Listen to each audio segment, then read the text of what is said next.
Welcome, everyone. It's Miss Wright, and I am here to continue our read aloud. Our last one, I read chapters 1 through 3 of Pax, and today we will start at chapter 4 and go through chapter 6. When we last left off, Pax was sitting at the side of the road. Chapter 4.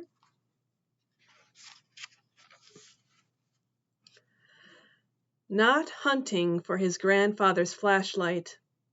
That was the first mistake of the trip. The moon had lit Peter's way for maybe 2 hours before it had drowned beneath thick clouds. He'd stumbled along in the dark for another hour before giving up. He'd slit open the sides of a garbage bag to make a long mat and cut the other to wear as a poncho against the cold mist, and slept beside a culvert, his mitt for a pillow. Actually, slept was a wild overstatement, and when the first low sun rays stabbed his eyelids, he'd awaken cold and wet from whatever dozing he'd managed. His first thoughts were of Pax. Where was he this morning? Was he wet and cold too? Was he afraid? "I'm coming," he said out loud as he rolled the garbage bags back to his pack. "Hold on." He ate a stick of cheese and a couple of crackers, slugged a long drink of water, and laced his boots and climbed up to the road. He was stiff and sore, but at least his anxiety had relaxed its grip. He probably hadn't traveled much more than 7 or 8 miles, but there was still a whole day before his grandfather would get home from work and even suspect he was gone. According to the atlas map, he probably had another 20 miles to go before hitting the highway. After that, he could turn west for the shortcut anywhere that looked promising. He'd slept deep in the woods tonight, out of civilization, the riskiest part of the trip behind him. He wished he'd paid more attention as he'd driven with his father the day before. Mistake number 2. But he only recalled that there'd been a single sleepy town right after they'd exited the highway, and then stretches of woodlands broken only by occasional farms. Peter walked for 5 full hours. Blisters formed on his heels, and his shoulders ached from the pack. But every step brought him closer to Pax and the home he should never have left, and he felt hopeful. Until a little after noon, when he hit a cluster of buildings that passed for a town square.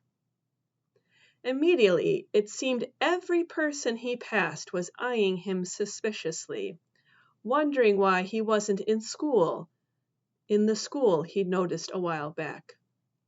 When a woman dragging a toddler stopped to stare outright, Peter pretended to study the window display in the hardware store beside him. In the glass, he saw his reflection, and the remnants of his hopeful mood melted.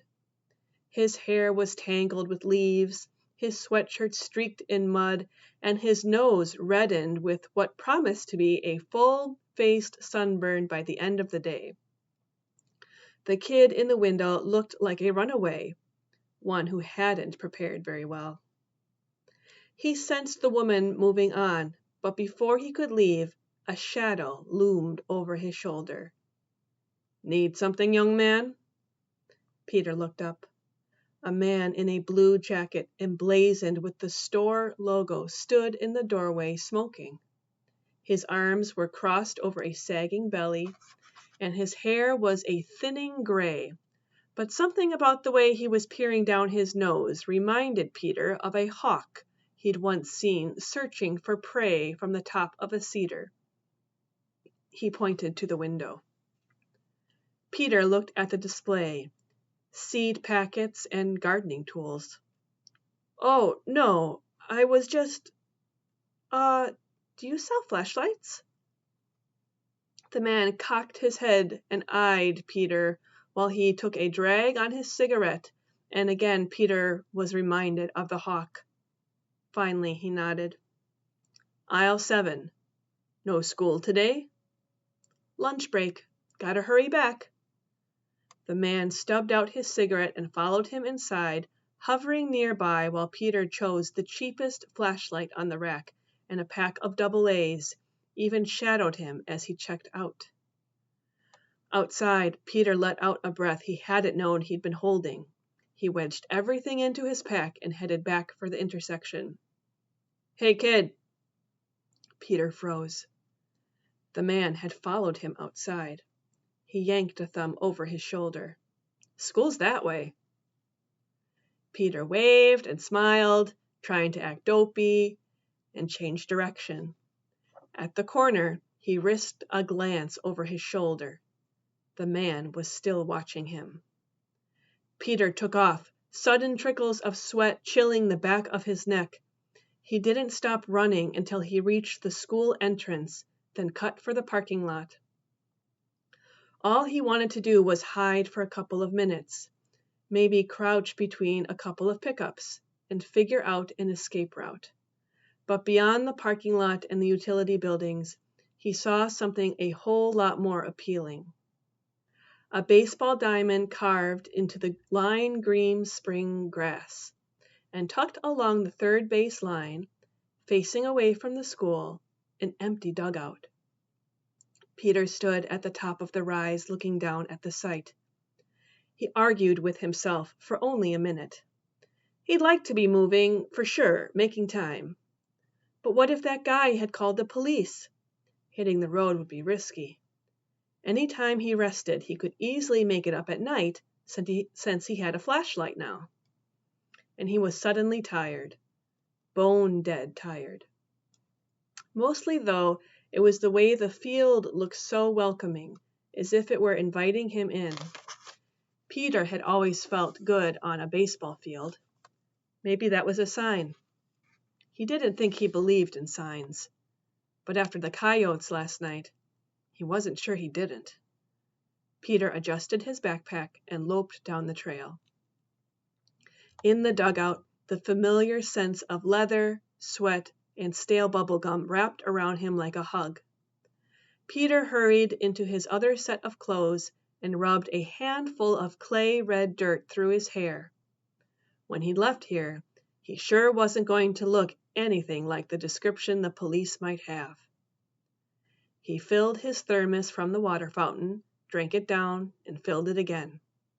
As he wriggled under the bench, he smiled, realizing that Pax would have chosen this same spot, protected, but with a good vantage point, if he wanted a rest. An hour, that was all, and then he'd cut behind the school and pick up the road again. Enough time that if the police had been called, they would lose interest. He arranged his baseball glove and lowered his head. Just an hour, he murmured. I won't even close my eyes. Chapter 5. This is my territory.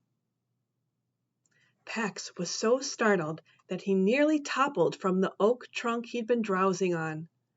All day he had been keeping watch and saw nothing larger than a grasshopper. And now here was a bright, furred vixen.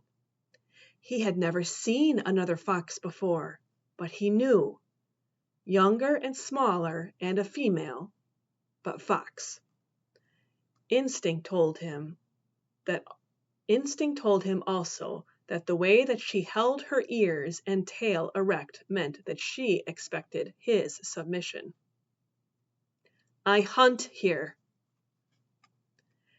Pax felt an urge to run back to his crude nest and press himself into the remaining stalks as if retreating to his pen. But he resisted it. What if his boy came back and he wasn't here? He flattened his ears to show he meant no threat, but he would not leave. The vixen paced over, and Pax drew in her scent, as familiar as his own, but also exotic. She sniffed and bristled in distrust at the human scent on him. Pax had been born with the same instinct as well, but distrust was no match for kindness administered consistently and unmeasured, especially in creatures new to the world. Pax had been only 16 days old when Peter had rescued him. A fatherless, motherless curl of charcoal fur, eyes barely opened, and it wasn't long before he'd come to trust the quiet, gangly boy who'd brought him home. The vixen poked her pointed snout in to sniff him more closely and bristled again. "That scent is my boy's. Have you seen him?" Pax shared the most important features of his human. The naked round ears, the towering legs, so improbably long that Pax always feared he would topple over when he ran. The black curled hair that grew to different lengths, then became short again. "No humans are here, but they are approaching." Just then Bristle's head rose as if jerked by an unseen wire. Her ears pricked, trained on the slight rustling in a nearby tuft of broom sedge. Her rear began to twitch, gathering energy. She sprang high and then, paws tight over her black nose, dived into the grass with a flash of white-tipped tail. Pax sat up, alert. In a second, Bristle's head reappeared, and in her jaws was a wood rat. She leaped clear of the grass, bit through the rat's neck, and dropped it on the ground. Orphaned before he'd been weaned, Pax had never eaten raw prey. His hunger rose at the blood scent, and so did his curiosity. He took a cautious step closer.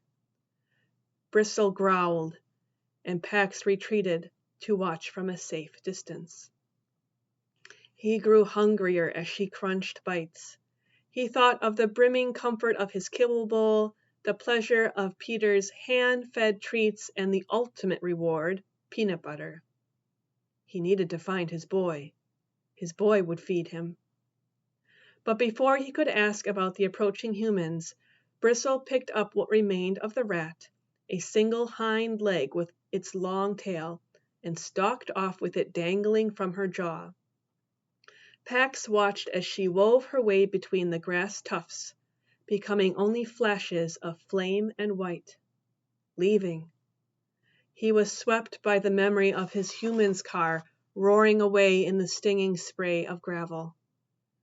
Just before she slipped into a fringe of ferns at the wood's edge, she paused to glance at him over her shoulder. At that moment, a sharp snap from the fallen oak startled her. It was followed by a red streak of fur that hurtled from the dry foliage, flew over the weeds, and landed on her back. Pax flattened himself. He could hear the vixen's yips as she scuttled from her attacker, but they sounded more irritated than afraid. He poked his head up. Bristle pounced on a ball of fur and bit it hard.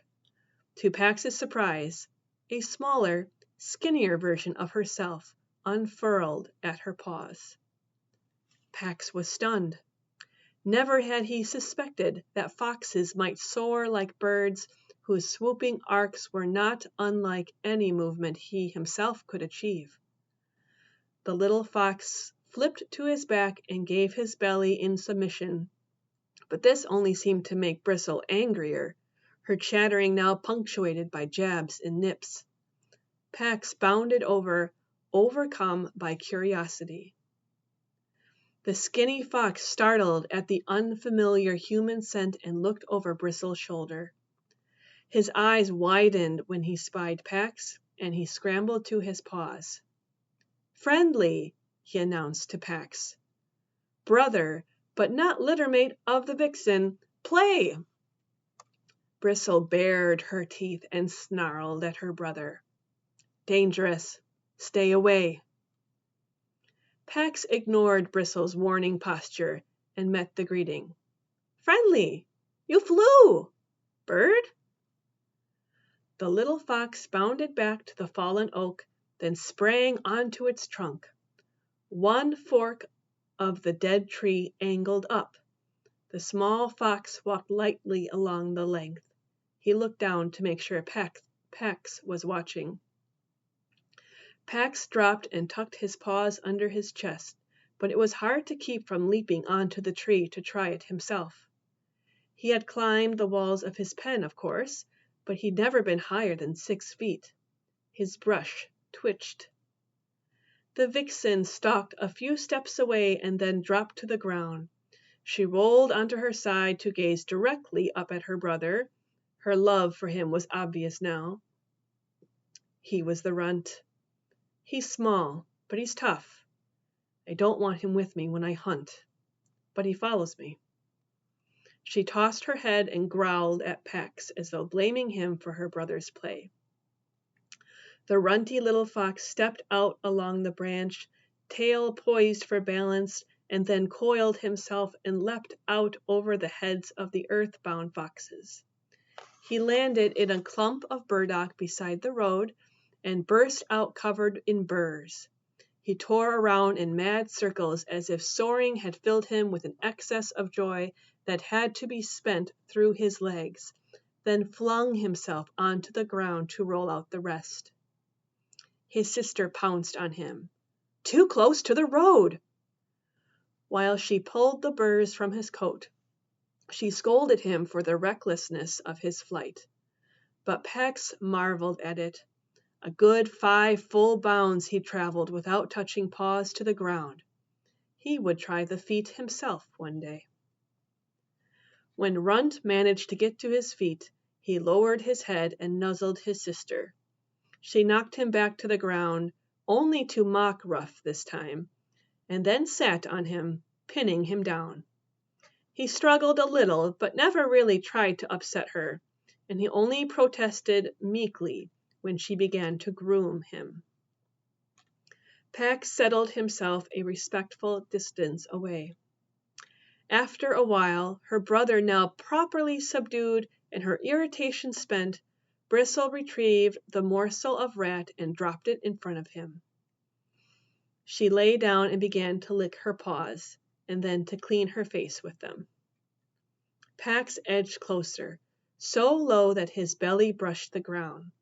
The company of these 2 young foxes drew him, whether he was welcomed or not. Bristle stretched out in a patch of slanting sunlight. Her damp cheeks glistened like the pumpkin-colored wood of the table where Pax's humans ate their food, brilliant against the white of her sleek throat. Pax looked over at Runt, who was sniffing the spot where Pax had slept. His coat markings were identical, but not as vibrant. His fur was sparse and tufty in some places, and his hip bones protruded at sharp angles. He reared back suddenly and pounced in a mock attack.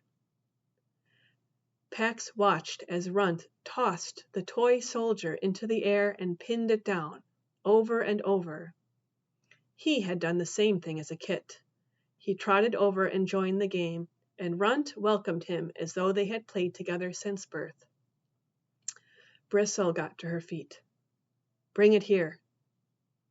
Her brother ignored her for a moment, and then, as if he had been judging the limits of his sister's patience, he loped over and dropped the toy at her paws. Bristle issued a throaty rattle at the soldier. Human, leave it. Home. Now, she ordered her brother. Runt leaned in to Pax and braced his forelegs. Bristle sprang to nip at her brother. He stinks of the humans. Remember. Pax was startled by the image she communicated to her brother then. A cold, howling wind, a mated pair of foxes, struggling with something that reminded Pax of his pen. Steel, but with jaws and clamps instead of bars. The steel jaws and the snowy ground were smeared with blood. Bristle tipped her head to assess the sky and sniff the breeze, which carried the threat of thunderstorms from the south. Home. Runt lowered his tail and began to follow his sister. But then he turned around to Pax, inviting him to come as well. Pax hesitated. He didn't want to leave the spot his humans would return to. But dark clouds were rolling in, and just then, thunder boomed in the distance. He knew his boy would not venture out during a storm. He didn't want to think of getting drenched by the side of the road, alone. He tucked the toy soldier into his cheek and set out after the two foxes. Bristle turned only when she sensed his presence. One night only, human stinker. Pax agreed. He would follow his scent back to the road after the storm. His humans would come for him then, and once he found his boy, he would never leave his side. Chapter 6. Peter recognized the sounds before he was fully awake. The footfalls of a herd of just-released kids, their hoots, the thumping of their eager fists into gloves. He scrambled out from under the bench and grabbed his stuff. Too late. 20 boys and their coach were streaming down the hill. Up at the parking lot, a bunch of adults were overseeing the dismissal, with some of them wore uniforms. His best option was to join the dozen or so kids who were already scattered over the bleachers, heads bent in clusters of 2 and 3, and blend in when they left.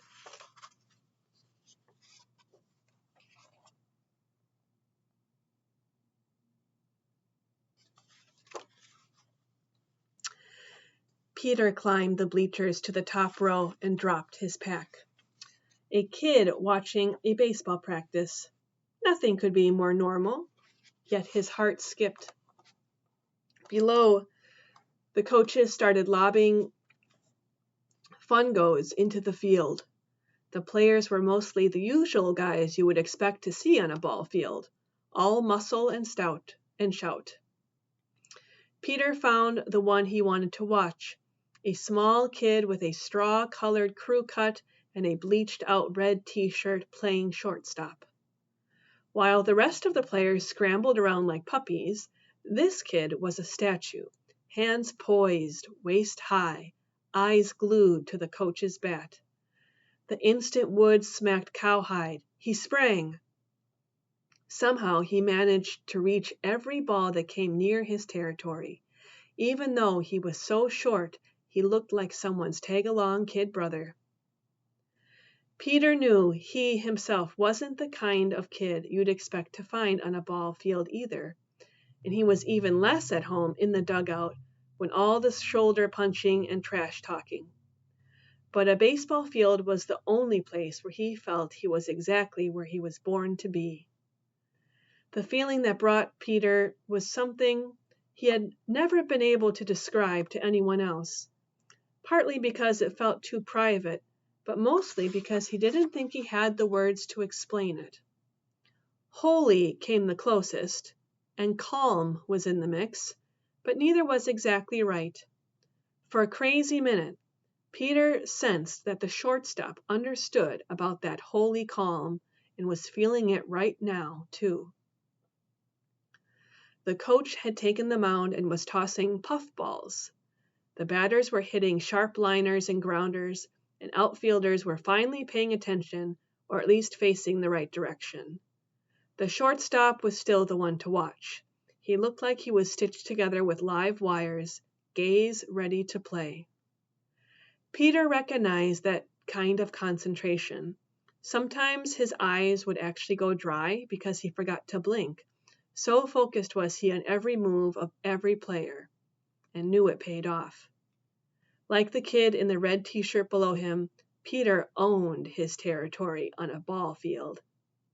He loved that territory right down to the cut grass, dry dust smell of it. But what he loved more was the fence behind it. the fence that told him exactly what was his responsibility and what wasn't. A ball fell inside the fence, he'd better field it. A ball soared over it, and it wasn't his to worry about any more. Nice and clear. Peter often wished that responsibility had such bright tall fences around it off the ball field too. When Peter's mother died, he'd gone for a while to a therapist. At 7 years old, he hadn't wanted to talk, or maybe he just hadn't known how to shrink that kind of loss into words. The therapist, a kind-eyed woman with long silver braid, said that it was okay, that was perfectly okay. And for the whole session, Peter would pull little cars and trucks from a toy box. There must have been 100 of them in there. Peter figured later the woman had cleaned out a toy store for him and crashed them together, 2 by 2. When he finished, she would always say the same thing. That must have been hard for you. Your mom gets in a car to go buy groceries, a regular day, and she never comes home. Peter never answered, but he remembered a sense of rightness about those words, and about the whole hour, as if he was finally where he should be, and there was nothing else he should be doing except crashing those little cars and hearing that it must have been hard for him. Until one day, the therapist said something else. Peter, do you feel angry? No, he'd said quickly. Never. A lie. And then he'd gotten off the floor and taken a single green apple Jolly Rancher from the brass bowl by the door, exactly the way he did at the end of every session. That was the deal the kind-eyed therapist had made with him. Whenever he'd had enough, he would take a candy and the session would be over, and left. But outside, he'd kicked the candy into the gutter, and on the way home, he told his father he wasn't going back again. His father hadn't argued. In fact, it had seemed a relief to him. But not to Peter. Had the nice therapist known all along he'd been angry that last day, that he'd done something terrible? That as punishment, his mother hadn't taken him to the store? And did she blame him for what happened? A few months later, Peter had gotten Pax. He'd come across a fox run over by the side of the road near his house. So soon after watching his mother's coffin lowered into the ground, he'd felt an unshakable need to bury the body. As he looked around for a good place, he found the den, filled with 3 cold, stiff kit bodies and one little ball of gray fur, still warm and breathing. He tucked Pax into his sweatshirt pocket and brought him home, and said, not asked, said, I'm keeping him. His dad had said, okay, for a while. The kit mewed piteously all through the night, and hearing him, Peter had thought that if he could visit the kind-eyed therapist again, he'd smash those toy cars together all day and all night, all day and all night, forever. Not because he was angry, just to make everybody see. Thinking about Pax made the old anxiety snake tighten around Peter's chest. He needed to get moving again, make up some time. The practice was breaking up now, boys loping in from the field, shedding equipment as they streamed past the dugout. As soon as the field was clear, he dropped from the bleachers, pulled his backpack down, and hitched it over his shoulders. Just as he set out along the diamond, though, he saw the shortstop. Peter hesitated. He should take off, to try to blend in with the stragglers leaving the school grounds. But the rest of the team had left this kid to bag up the equipment and walk back alone, and Peter knew how that felt. He picked up a couple of balls and handed them over. Hey. The boy took the balls with a cautious smile. Hey. Nice play, That last liner? That ball had air. The boy looked away and scuffed at the dirt, but Peter could see he was pleased. Yeah, well, the first baseman made it look cleaner than it was. Nah, you planted that ball. Your first baseman would be lucky to catch a cold by himself. No offense. The boy gave Peter a real grin. Yeah, coach's nephew. You play? Peter nodded. Center field. You new here? Oh, I don't live here. Peter nodded his head vaguely south. Hampton? Yeah, Hampton. Right. The boy's face closed. Scouting before Saturday's game? Jerk! He spat and walked back to the dugout. As he left school grounds, Peter congratulated himself on his quick thinking, covering his runaway tracks. But somehow he felt kind of bad anyway. Somehow he felt lousy, actually. He shrugged the feeling off. What was it his dad said about feelings? Something about a quarter and a cup of coffee. And checked his watch. 4:15. He'd lost over 3 hours. Peter pressed faster, but when he came to the town square again, he crossed to the opposite side from the hardware store and forced himself to walk at an even pace past a library, past a bus station, past a diner. Then he counted off 1,000 steps before he risked lifting his head. When he did, he checked his watch again. 4:50. His grandfather was probably packing up his stuff now. Peter imagined him walking to his rusty blue Chevy, fitting the key into the ignition. And with that image, his anxiety struck, knocking the breath right out of him.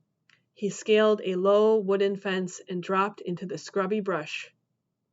He pushed in a good safe 30 feet until the saplings rose taller than he was, until his anxiety let him breathe right again, before turning to parallel the road. It was rougher going now, but 15 minutes later he reached it, the highway. Peter shadowed the entrance ramp, crouching low, then, at a break in traffic, ran down the culvert, scaled the chain link fence, dropped to the other side, his heart beating hard. He'd made it. He loped into the trees, keeping an eye out for a likely place to cut west. And in just a few minutes he found one, a dirt road running perpendicular to the highway. Well, not much more than an old wagon path, but to be honest, it was heading the right direction and would be easy walking, even at night. He turned in. For a short while, the trees beside him grew denser as he walked, and only bird calls and squirrel rustlings broke the silence. Peter realized he might have seen the last of civilization for a while. The thought lifted him. But a few minutes later, the road turned a corner and began to run along the old pasture dotted with gnarled fruit trees in ragged bloom. A stone wall bordered the field, and a low barn stood at the far corner. There were no lights on in the barn, no car or truck beside it. Still, Peter's heart crashed. The barn looked freshly painted. Some of the roof shingles were the raw pink of new wood. This was the road to someone's home. Worse, it might lead to a bigger road the atlas had been too old to show. In any case, it wasn't a shortcut along the hills. Peter dropped his pack and sank into a narrow jog in the stone wall, exhausted and starving. He tugged his boots off and peeled down his socks. 2 bad blisters throbbed on each heel. They were going to kill when they broke. Peter dug his extra pair of socks from the bottom of his backpack and worked them on over his first pair. He rested his head against the rough stone, still giving off a little warmth from the day's sun, which was now hovering over just a line of trees, bathing the field in a peach-colored glow. He pulled the raisins out and ate them one at a time, taking small sips of water in between. Then he opened 2 packets of string cheese and took 4 crackers from the sleeve. He ate as slowly as he could, watching the sun over the orchard, surprised to find he could actually mark its sinking movement. How had he lived 12 years and never known about sunsets? Peter laced his boots. Just as he started to rise, he caught sight of a deer, which bounded into the orchard from the woods beyond. He'd held his breath as the orchard filled. 14 deer in all. They began to graze, and a few nibbled delicately at the low branches of the trees. Peter squatted back down, and the closest one, a doe with a spindly spotted fawn beside her, turned her head and looked directly at him. Peter raised his palm slowly, hoping to let her know he meant no harm. The doe moved between Peter and her fawn, but after a while she dipped her head into the grass again. And then the clear twilight air was split by the screech of a saw biting through the wood behind the barn. The herd startled in unison and peeled away into the darkening woods, their white tails flashing. Before she bounded off, the doe sent another look straight at Peter, one that seemed to say, "You humans, you ruin everything." Peter took off. Back at the highway, half the cars had their headlights on now, and it seemed they were all trained directly on him. He ducked off the road. The ground there was spongy and smelled of peat. He was just debating about risking the flashlight when his foot sank with a splash. He grabbed an overhanging branch and pulled himself out, but it was too late.